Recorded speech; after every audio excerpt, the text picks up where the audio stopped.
Hello everyone and welcome to this video on how to prime a board. The advantages of board is that it's a very rigid surface that will last for a very long time if you prime it correctly. So for this I like to use PVA glue, which will create that barrier.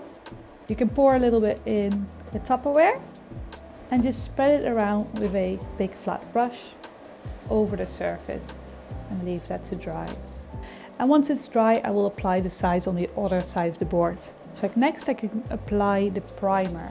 And a primer is basically anything that will grip the paint. So I can pour some into my Tupperware and just spread this on the board in the same way. So now the primer is dry. As you can see, the clear acrylic primer leaves almost no trace. Thank you for watching this video on how to prime your boards. If you enjoyed this video, do check out our other long and short drawing and painting tutorials. Thanks again for watching.